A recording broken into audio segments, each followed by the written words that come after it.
नमस्कार साथियों, मैं पंकज सिंह आप सभी का अपने इस नए channel general studies with Pankaj Singh पर स्वागत करता हूं। साथियों, हमारे पास ऑलरेडी एक अच्छा खासा चैनल था जिस पर आप लोगों ने भरपूर प्यार दिया, लेकिन एक नए चैनल बनाने की जरूरत इसलिए पड़ी क्योंकि वहां पर बहुत मिक्स कंटेंट पहुंच चुका था। जी हाँ, उसमें हिंदी भी था, जनरल स्टडीज भी था, इंग्लिश ग्रामर भी था, फिजिकल एजुकेशन भी था। तो ज्यादातर लोग कंफ्यूज हो जा रहे थे, मैं भी कंफ्यूज था। ठीक है, इसलिए वो चैनल चलता रहेगा, बंद नहीं होगा। उस पर भी बहुत लोग जुड़े हैं बहुत आशा के साथ, तो मैं उस पर चलता रहूंगा। लेकिन ये हमारा चैनल डेडिकेटेड होगा सिर्फ जनरल स्टडीज के लिए साथियों, सिर्फ सामान्य अध्ययन के लिए और बहुत ही विस्तृत रूप में। ठीक है, और उसमें एक चीज ऐड हो सकता है केवल, ये हिंदी व्याकरण और हिंदी साहित्य। क्यों? क्योंकि ये भी कंपटीशन के लिहाज से बहुत इंपॉर्टेंट है। तो ये मेरा चैनल बिल्कुल कंपटीशन के लिए ही होगा। ठीक है, हिंदी को छोड़ करके जनरल स्टडीज के जितने भी सब्जेक्ट हैं सबके लिए डेडिकेटेड हो, लेकिन बहुत डीप में। इसमें शॉर्ट्स भी होंगे, मजेदार कहानियां भी होंगी साथियों। तो आज पहला क्लास मेरा सबसे बेहतरीन, सबसे लाजवाब, आपके लिए सबसे बोरिंग बट परीक्षा के लिहाज से बहुत महत्वपूर्ण प्राचीन इतिहास से, एंशिएंट हिस्ट्री से, जिसको लोग थोड़ा अजीब ढंग से देखते हैं। जी हाँ, इसके दीवाने जो है उनकी बात छोड़ दीजिए, प्राचीन इतिहास के दीवाने, जो इतिहास के दीवाने, उनकी बात छोड़ दीजिए। लेकिन ज्यादातर लोग इससे बचना चाहते हैं। आप अपने चाहे यूट्यूब क्लास पर या कहीं पर भी आ, तीन हिस्ट्री के जो तीन पार्ट हैं, एंशिएंट हिस्ट्री, मेडिवल हिस्ट्री और मॉडर्न हिस्ट्री, दो को तो आप भरपूर पाएंगे, मेडिवल और मॉडर्न। बट एंशिएंट हिस्ट्री से ज्यादातर लोग बचते हैं। ठीक है, लेकिन आपको कहीं पर नेट भी देना होता है और बड़े बड़े लेवल की परीक्षाएं देनी होती है, हर जगह ये काम आता है एंशिएंट हिस्ट्री का। ठीक है, तो मैं स्टार्ट कर रहा हूं, इसलिए स्टार्ट कर रहा हूं क्योंकि बहुत ज्यादा डिमांड भी थी और सबसे ज्यादा आपने पसंद किया मेरा प्राचीन इतिहास को। अगर पुराने वीडियोस को देखें तो लगता है। ठीक है, चलिए तो आज शुरू करते हैं साथियों प्राचीन इतिहास, जैसा कि आप लोग देख रहे हैं, और वो भी कहानियों के माध्यम से। साथियों, एंशिएंट हिस्ट्री को अगर तथ्यात्मक ढंग से केवल रखा जाए तो बिल्कुल बोरिंग है, किसी काम का नहीं है। ठीक है, लेकिन उसको इंटरेस्टिंग बनाकर अगर कहानियों के माध्यम से चला जाए तो बहुत ही मजेदार हो जाएगा। और आपसे विनम्र अनुरोध है, एक अच्छी खासी मोटी डायरी लेकर उसको नोट डाउन करते चलेगा कहानी किस्सों के साथ।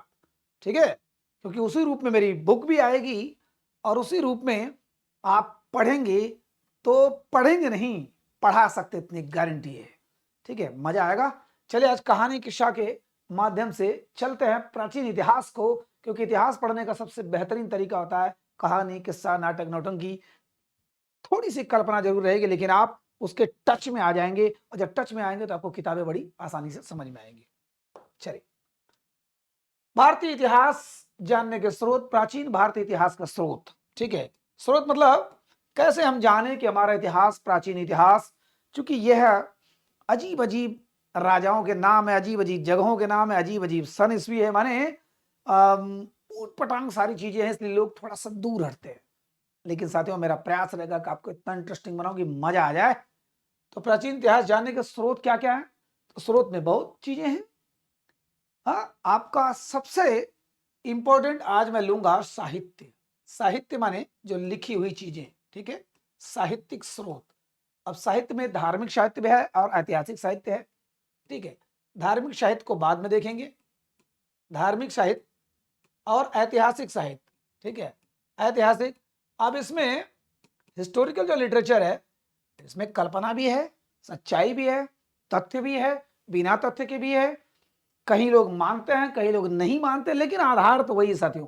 अब आपका पूरा तत्व है, सिक्के मिले हैं, हाँ, जितने स्मारक मिले हैं, अब सिंधु घाटी सभ्यता वगैरह जैसे खुदाई वगैरह से जो भी चीजें मिली है वो तो अपने जगह हैं। लेकिन एक बहुत बड़ा स्रोत है ऐतिहासिक साहित्य, माने हिस्टोरिकल लिटरेचर। लिटरेचर माने वो चीज जो लिखा हुआ हो। ठीक है, जो लिखा हुआ हो, साहित्य। वैसे साहित्य की परिभाषा अलग होती है, लेकिन यहां पर ऐतिहासिक साहित्य माने इतिहास के चीजों से, खुदाई से, चाहे जहां से निकाल करके उसके आधार पर जो प्रमाण बनाया गया, लिखा गया, वो ऐतिहासिक साहित्य हो गया। अब उसके माध्यम से हम लोग चलते साथियों। वैसे कम से कम 50 साहित्यों के बारे में हम लोग थोड़ा थोड़ा चर्चा करेंगे, जिससे बहुत वंशों की बिल्कुल जानकारी एकदम आपकी मुट्ठी में हो जाएगी।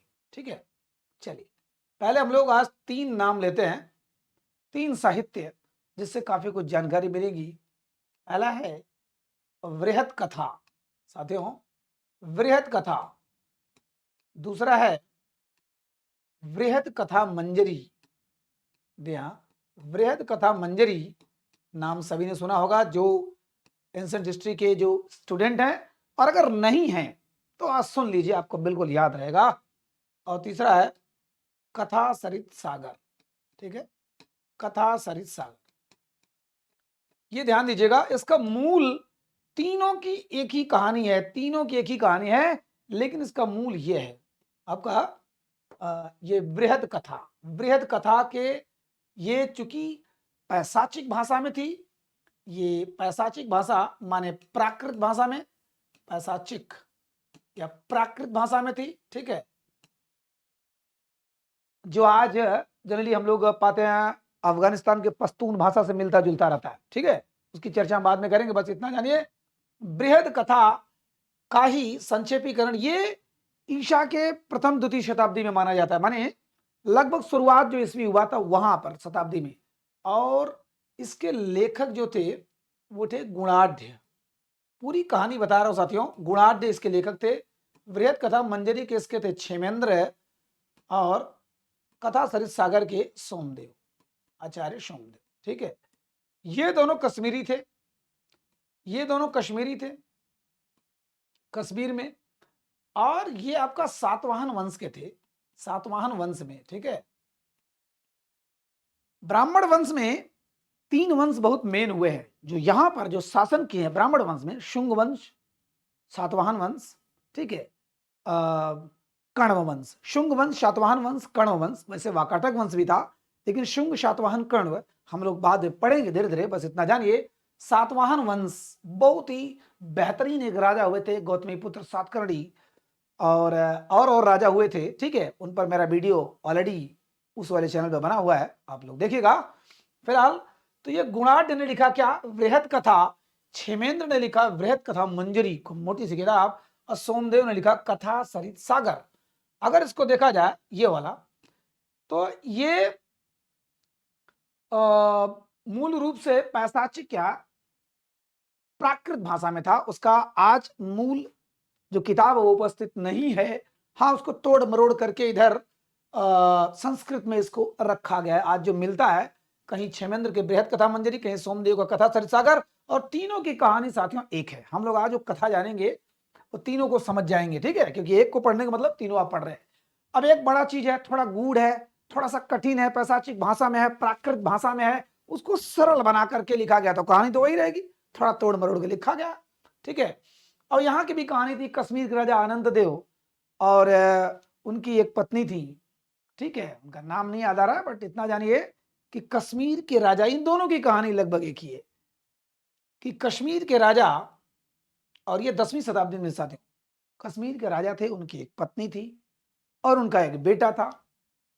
बेटे तो कई थे, लेकिन पत्नी अपने अपने बेटे को, बड़े बेटे को बनाना चाहती थी राजा, और राजा को बिल्कुल पसंद नहीं था, क्योंकि वो बहुत अच्छा राजा नहीं था। ठीक है, बहुत अच्छा राजा साबित नहीं हो सकता था, दोनों में तू मैं हो गया। रानी भी अपने पति को बहुत मानती थी, बेटे के साथ साथ अपने पति को भी बहुत मानती थी। तो उन्होंने सोचा कि अब कैसे समझौता कराऊं, बेटा इधर नाराज हो रहा है, पति उधर नाराज हो रहा है।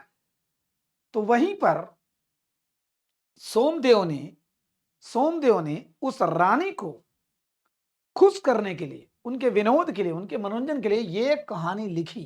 कौन सी कहानी, कथा सरित सागर। सोमदेव कश्मीर के महान ये मंत्री भी थे, समझिए। ठीक है, तो कश्मीर के महान लेखक थे, और ये भी कश्मीर में ही थे, कश्मीर के राजा ही थे, मतलब राजा के दरबार में थे। तो क्षेमेंद्र के वृहत कथा मंजरी और सोमदेव का कथा सरित सागर, लेकिन मूल किताब क्या है, गुणाढ़ की वृहत कथा, गुणाढ़ की वृहत कथा। अब हम उस कथा को जानते हैं साथियों, कथा को। ठीक है, देखिए ये वृहत कथा मंजरी, चलिए उस कथा को जानते हैं। थोड़ा सा धैर्य रखिएगा, तभी मजा आएगा। एक दिन हुआ क्या, गुणाढ़ की पहले वृहत कथा देख लेते हैं, या कथा सरित सागर देख लेते हैं सोमदेव का, या छिमंदर के वृहद कथा मंदिर ही देख लेते हैं, चाहे जो। एक दिन हुआ क्या, पार्वती जी बड़े मस्त मूड में थी। उन्होंने कहा भोलेनाथ से, हे भोलेनाथ, आज मुझे ऐसी कहानी सुनाइए, ऐसी कहानी सुनाइए कि जो संसार में किसी ने न सुना हो, आपने कभी सुनाया ही ना हो। तो भोलेनाथ दम दमादम मस्त थे, लेकिन फिर एक दो बार जब जिद किया पार्वती जी ने, तो उन्होंने कहा कि चलो भाई ठीक है, आज सुनाता हूं तुमको। कहें कोई नहीं सुन पाए, पार्वती जी ने कहा कोई सुनने ना पाए, ये कहानी सिर्फ मुझे सुनना है, मैं अपनी सहेलियों को सुनाकर जलाऊंगी भी। देवी देवताओं में भी ये प्रश्न हो रहा है। ठीक है, तो शंकर जी ने कहा ठीक है, सब दरवाजा वरवाजा बंद कर दिया गया। अपने मुख्य गण नंदी को, जो उनके द्वारपाल भी थे और गण भी थे, उन्होंने कहा कि कोई भी यहां पर न आने पाए, ध्यान देना, कोई आने पाए, बंद कर दिया सब कुछ। और वो कथा सरित सागर माने वो कहानी सुनाने लगे, कुछ ऐसी कहानियां सुनाने लगे कि पार्वती जी को बड़ा आनंद आने लगा। तब तक इधर एक उनका गण था पुष्पदंत, साथियों पुष्पदंत, ठीक है, वो आया और उसने कहा कि हमको शिव जी से मिलना है। गण ने कहा, जो उनका द्वारपाल था नंदी, उसने कहा ना, इस सवाल नहीं उठता, आप इस समय नहीं मिल सकते हो, बिल्कुल नहीं मिल सकते हो। उन्होंने कहा भाई थोड़ा जाने दो, बहुत जरूरी है, हमको मिलना है। उन्होंने कहा नहीं, कहानी सुना रहे हैं इस समय, माता पार्वती को इस समय बड़ी अच्छी कहानी सुना रहे हैं, कोई नहीं सुन सकता। तो इसको एक मतलब ये हुआ कि मुझे आज सुनना ही सुनना है। किसको? पुष्पदंत को। तो पुष्पदंत इनका एक ऐसा गण था, एक ऐसा इनका भक्त था जिसको इन्होंने आशीर्वाद दिया था, जासूस था, समझिए ये शिव जी का जासूस था, और इतने अच्छी अच्छी जासूसी किया था, उन्होंने आशीर्वाद दिया था कि तुम कोई भी रूप बदल सकते हो। इसने क्या काम किया, भौरे का रूप बदल करके खिड़की पर बैठ गया और को सुनने लगा, बढ़िया से सुनने लगा। और इसकी पत्नी का नाम था जया। जाकर अपनी पत्नी को बता दिया पूरी कहानी, इसने बता दिया आगे, लो भोलेनाथ ने आज माँ पार्वती को ये कहानी सुनाई, आज मैं तुमको सुना रहा हूं। सुना दी आज जया गदगद। और इसका एक दोस्त था माल्यवान, माल्यवान, और इसकी पत्नी थी विजया। और ये दोनों औरतें, ये पार्वती जी की अनुचर भी थी, माने अनुचरी भी थी, सहायिका भी थी, और ये कहिए दासी भी थी, और मित्र भी थी। ठीक है, मित्र भी थी, माने सहेली थी। ठीक है, तो जब पार्वती जी ने जब सुना ये कहानी, तो उनको लगा कि बस बस चलना चाहिए, हमको अपने मित्रों को सुनाना चाहिए, जलाना चाहिए कि आज मैंने ऐसी कहानी सुना जो कभी किसी ने नहीं सुना हो। ज्यों आकर जया को सुनाना शुरू की, तो जया बोल रहे हैं कि आगे आगे बढ़ने लगे, ये ऐसे हुआ था, ऐसे हुआ था। अरे बाप रे बाप, पार्वती एकदम क्रोध के मारे उफंडने लगी, तुमको ये कहानी मालूम है? हाँ, तो कहानी हमको पूरी मालूम है, पूरा बता दिया। अब ये पैर पटकते हुए भोलेनाथ के पास गई और बोलती है कि आपकी हिम्मत कैसे मुझसे झूठ बोलने की। कहा क्या हुआ भैया? कहा कि आपने वो कहानी सुनाया जो पहले से सुनी गई है, पहले से। मेरी वो सहेली जो मेरी अंचरी भी है, दासी भी है, सहायिका भी है, सहचरी भी है, उसको पता है, ऑलरेडी पता है, जया को पता है। क्रोध में फिर शिव जी का ऐसा हो नहीं सकता। नंदी से पूछे कोई आया था? कहा नहीं। कहा हाँ, एक आदमी आया था, पुष्पदंत आया था, पता नहीं वो कहाँ गया, मुझे नहीं पता। तब उनको लगा कि ओ, पुष्पदंत ने लग रहा है, उन्होंने त्रिनेत्र खोला, मतलब त्रिनेत्र में विचार किया, और उनको लगा कि ओहो, पुष्पदंत ने बदमाशी किया। गए धड़ाधड़ पुष्पदंत को हाजिर किया जाए। जब पुष्पदंत हाजिर हुआ, कह रहे बांगड़ू, तूने सारी कहानी सुन ली, ठीक है, तू मेरा लाडला है, लेकिन मेरी पत्नी से बढ़कर नहीं है। पत्नी क्रोध में पागल है। उन्होंने कहा कि भोलेनाथ, इसको जल्दी से श्राप दीजिए, मैं बर्दाश्त नहीं कर पा रही हूं कि ये मेरी उस कहानी को सुन लिया जो मैं बिल्कुल अकेले सुनना चाहती थी। शंकर जी ने कहा जाओ, मैं तुम्हें श्राप देता हूं, तुम्हें मर्तलोक मिल जाए, जाओ पृथ्वी लोक पर तुम विचरण करो, भोगो वहां का, शिवलोक से हट जाओ। तब ये जो माल्यवान था, इसने कहा हे प्रभु, छोड़ दीजिए मेरे मित्र को, मेरे मित्र को छोड़ दीजिए। जैसा आपने नाना पाटेकर का देखा होगा प्रहार मूवी में, जब वो कमांडो को ट्रेनिंग दे रहा है, तो जब ज्यादा सख्त हो जा, तो किसी ने कहा कि अरे सर थोड़ा सा नम्र हो जाएगा, चल उड़ास को कंधे पर लाद के लेके चल। तो जो ज्यादा अनुनय विनय करता है दूसरे के लिए, फंसता है कभी कभी। तो पार्वती जी ने कहा कि ये माल्यवान इसकी तरफदारी कर रहा, इसको भी सजा दीजिए। तो उन्होंने शंकर जी ने कहा तुम भी जाओ। भोलेनाथ ने कहा तुम भी जाओ और विचरण करो। कहाँ? पृथ्वी पर। अरे बाप रे बाप, लगे रोने, ये दोनों लगी रोने, इनकी पत्नी, इनकी पत्नी। हे प्रभु, क्या हो गया?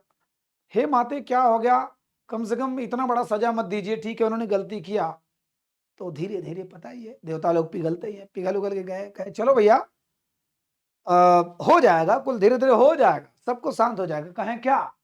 कहें जाओ तुम लोग धरती पर जाओ, उसके बाद मैं बताऊंगा क्या होगा, तुम्हारा श्राप से ये मुक्ति कैसे होगी मैं बता।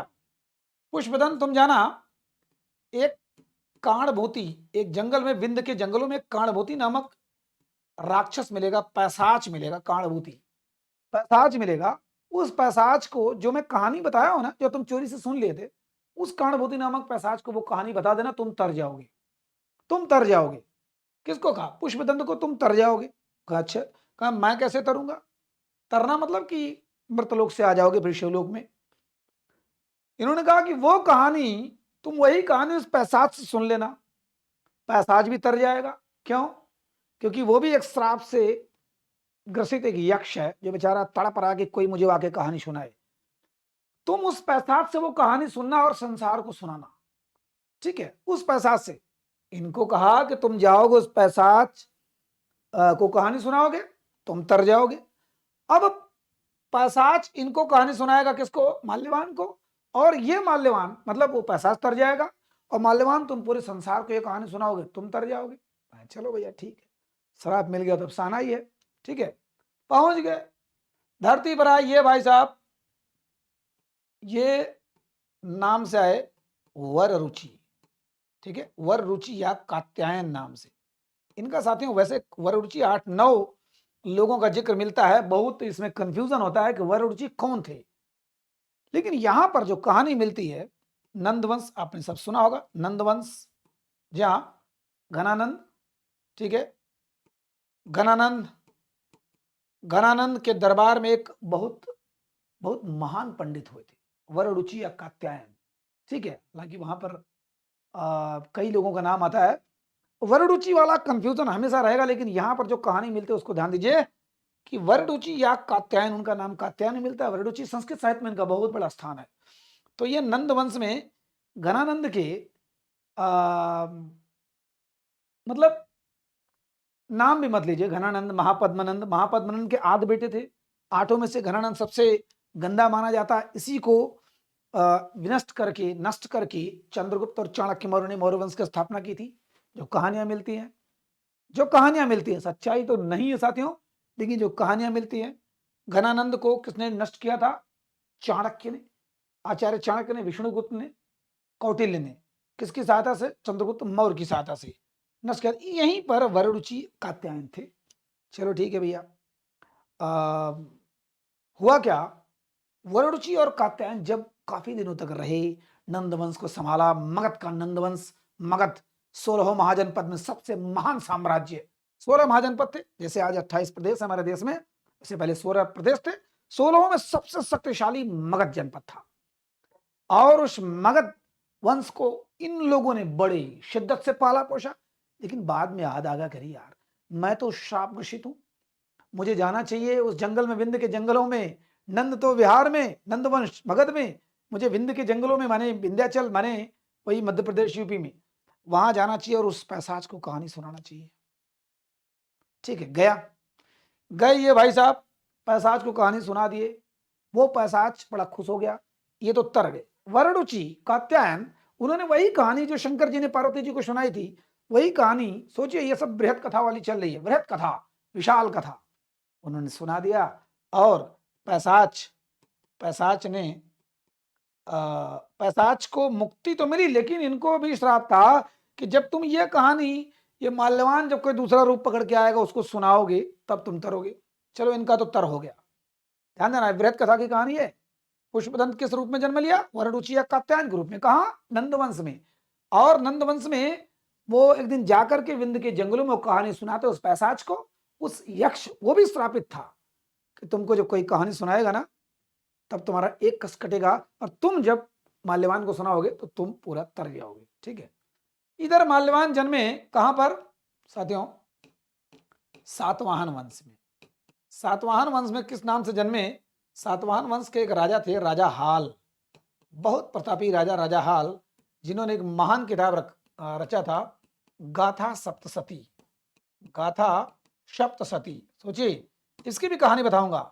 गाथा सप्तशती की कहानी क्या है, और इन्हीं के एक दरबारी मान लीजिए थे। दरबारी मतलब कि एक व्याकरणाचार्य महान पंडित कौन थे, वो थे गुणाढ़। ये गुणाढ़ नाम से हुए मशहूर। कौन? माल्यवान गुणाढ़ नाम से मशहूर हुए। पुष्पदंत वररुचि या कात्यायन के नाम से मशहूर हुए। ये पैदा हुए नंद वंश में, ये पैदा हुए सातवाहन वंश में, ईशा की दूसरी शताब्दी। मैंने बताया कि ब्राह्मण वंश में 4 वंश बहुत महान, शुंग वंश, शातवाहन वंश, कण्व वंश, वाकाटक वंश। शुंग वंश, शातवाहन वंश, कण्व वंश, वाकाटक वंश। ठीक है। तो गुणाढ़ ये बहुत ही बेहतरीन व्याकरणाचार्य थे। जब ये बंदा, इसको भी दिमाग में आया कि यार हमको चलना चाहिए उस पैसाच से, कहानी सुनना चाहिए, पैसाच से वही कहानी सुनना चाहिए। इस समय तो भूल चुके हैं, इस जन्म में तो भूल चुके हैं। गए विंध्य के जंगलों में घूमते घूमते और वो पैसाच मिला, पैसाच ने इनको कहानी सुना दिया। लेकिन कहानी सुनाने के पहले इन्होंने गुणाढ़ से पूछा, तुम अपनी कहानी बताओ, यहां कैसे आ गए, कैसे यहां पर तुमको याद कैसे आया कि मुझसे कहानी सुनना है, याद कैसे आया? तब इन्होंने कहा कि मेरी कहानी सुनिए भैया, राजा हाल की कहानी सुनिए, गुणाढ़ की कहानी सुनिए। गुणाढ़ ने अपनी कहानी किससे सुनाना शुरू किया? पैसाच से। ठीक है, पैसाच से क्या कहा। और ये बड़े विद्वान आदमी थे, बहुत बड़े विद्वान आदमी थे। संस्कृत भाषा के बाद में बहुत प्रकांड विद्वान हुए। लेकिन शुरू में इनकी संस्कृत बड़ी कमजोर थी।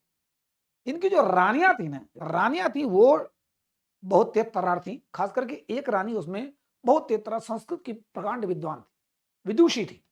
एक दिन ये अपने रानियों के साथ सरोवर में, माने तालाब में नहा रहे थे।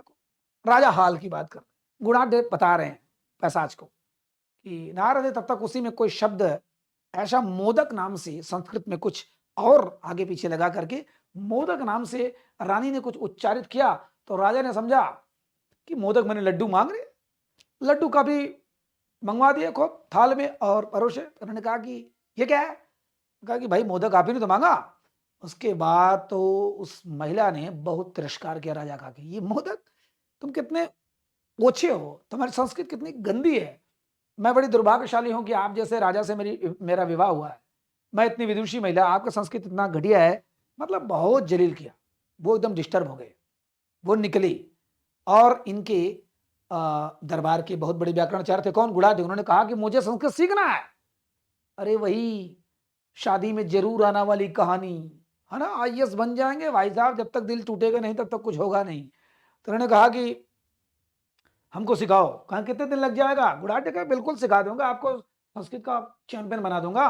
कितने दिन लगेगा? कहा 12 साल तो लग ही जाएगा। उनका अरे बाप रे बाप, 12 साल में तब तक तो बदला लेते लेते बड़ा दिन हो जाएगा। तो इनके एक दरबार में एक और व्याकरणाचार्य थे, वो थे सर्ववर्मन, सर्ववर्मन। ठीक है। और ये कातंत्र नामक, कातंत्र नामक व्याकरण का बहुत बड़ा विद्वान थे। कातंत्र, कातंत्र एक व्याकरण की विधि है संस्कृत में। तीन से पूछा तुम कितने दिन में सिखा दोगे? उन्होंने कहा 6 महीने में।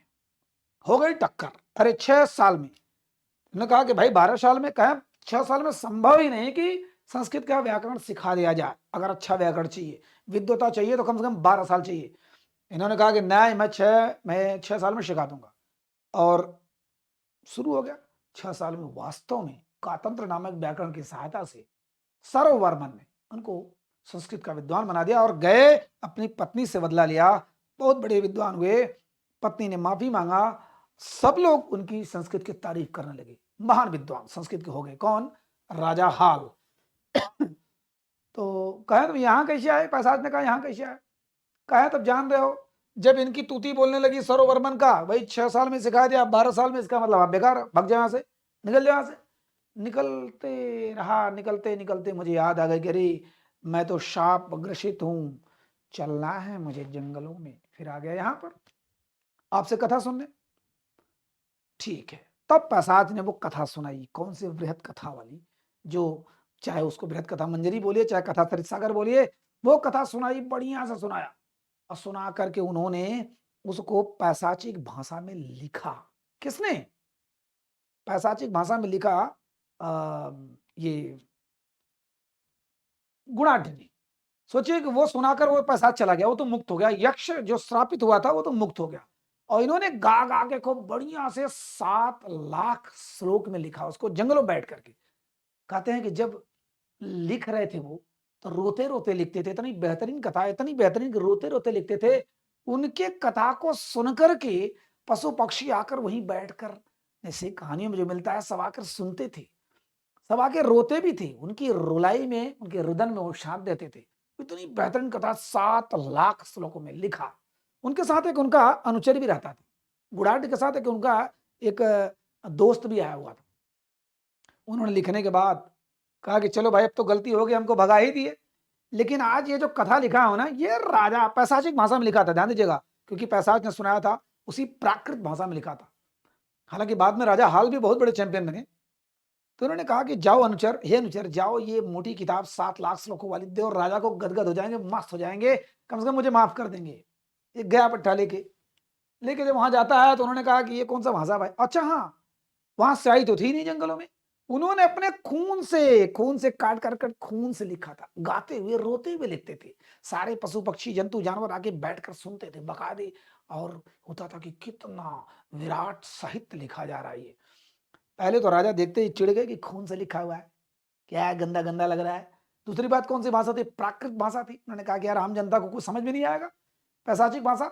मैं संस्कृत का विद्वान हो सकता हूं, मैं प्राकृत का विद्वान हो सकता हूं, लेकिन और किसको समझ में आएगा? हटा लगे जाओ, भगवान से लेके चला गया। अब जब वो आया दिया गुणाढ़ को, तो गुणाढ़ को बड़ा कष्ट हुआ। उन्होंने कहा कि रे बाप, मैं इस जज्बे से लिखा था, अपने खून से लिखा था कि इस समय तो राजा प्रभावित होकर नहीं होगा।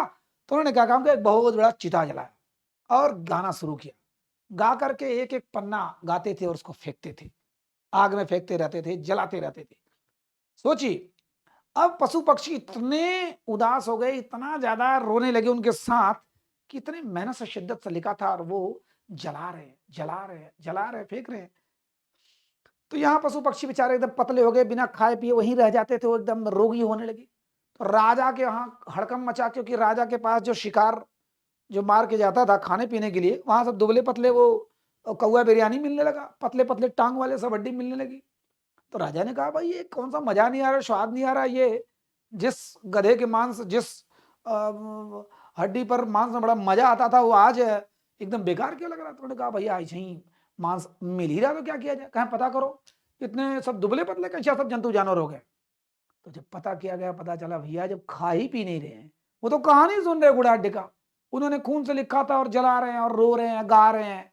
अरे बाप रे, राजा भाग के आए, देखिए 6 लाख श्लोक जल चुका था, 6 लाख श्लोक जल चुका था।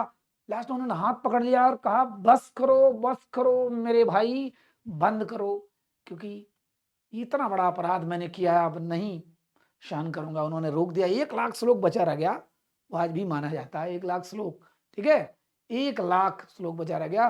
वो गुड़ाढ़ की वृहत कथा थी साथियों, गुड़ाढ़, ध्यान दीजिएगा।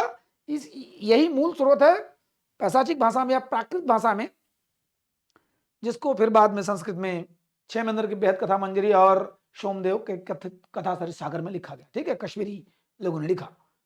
तो ये है कहानी साथियों किसकी? गुड़ाढ़ के वृहत कथा की और सोमदेव के कथा सरित सागर की और क्षेमेंद्र के वृहत कथा मंजरी की। इन दोनों ने समझिए कि कश्मीर में लिखा, ये कश्मीर की रानी को खुश करने के लिए लिखा, क्योंकि उनका जो उत्तराधिकार वाला विवाद चला था उसलिए लिखा। और गुड़ाढ़ ने सातवाहन वंश के राजा हाल के समय में लिखा। राजा हाल ने पकड़ा और उनको सम्मानित करते हुए लेकर गए वहां पर, अपने राज दरबार में उनको प्रतिष्ठित किया फिर से, ठीक है। तो आज की ये पहली कहानी साथियों, मेरे ख्याल से समझ में आया होगा। नहीं समझ में आया होगा तो जरूर कमेंट करिएगा, क्योंकि ऐसी कहानी आप मिलती रहेंगी, आपको मनमान मिलेंगी। एंशिएंट हिस्ट्री को आपको ऐसे तरीके से परोसूंगा कि मजा आ जाएगा। मेरा ये नया चैनल है, मैं चाहूंगा आप लोग ज्यादा से ज्यादा लोग इसको सब्सक्राइब करें, शेयर करें, लाइक करें, ठीक है, क्योंकि मुझे भी थोड़ा हिम्मत मिलता रहेगा, आपको तो मिलेगा ही।